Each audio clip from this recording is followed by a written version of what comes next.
Anyway, oops, go ahead there. That's better. So I was going to say Vera and Verna. Verna and Esther. So this is a God story. This is a when I first heard it, this is a fantastic story. And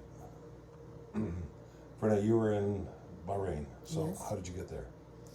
Well, actually, I'm a teacher by profession, and I actually was on another mission field before that in Poland, teaching English at the university for 3 years. And during that time, my last year, I was in Israel because my sister and I were helping with the Jews' return back to Israel from the former Soviet Union, and it was at the House of Prayer, up on the Mount of Olives. I love to pray. That's what I just really believe God called me to do, is to pray, to intercede. And so anyways, I was up in the House of Prayer, and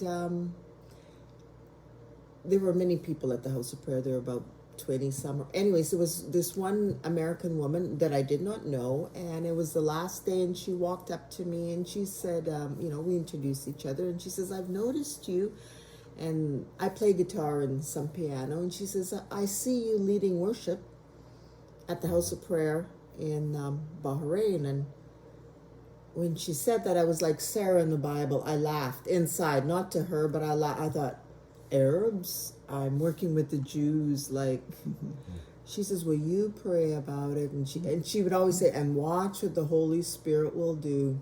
And sure enough, a year later, I ended up teaching in Bahrain. I came during Christmas time because I took a sabbatical and I helped start a Christian school in Canada from Poland. And I went at Christmas time, and there wasn't a job. They couldn't find a job. And at this one school, there was a teacher, actually the owner of the school, offered me a job even though there wasn't one. And that's how I ended up coming to Bahrain and working with her in the prayer house. It was a amazing ministry because she became a Christian in Saudi Arabia, and she was part of the military and with a nursing background, and had a great passion for the Arabs and did many unusual things.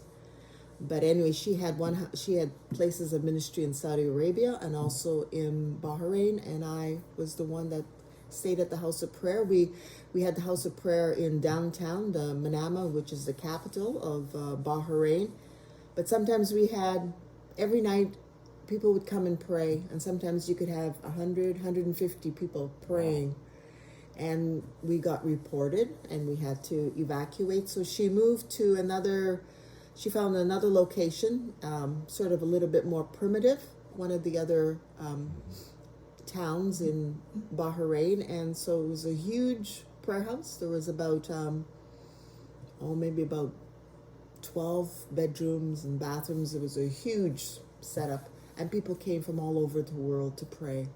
And they would bring groups, sometimes 10, sometimes 20, sometimes 30. And we would spend time. I would still work during the day and in the evening, and organize all of these different groups that would be coming to pray in Bahrain. We did prayer walks and ministered in churches and just connected all of these different groups that came from different parts of the world to pray for Bahrain and the Middle East. That's great.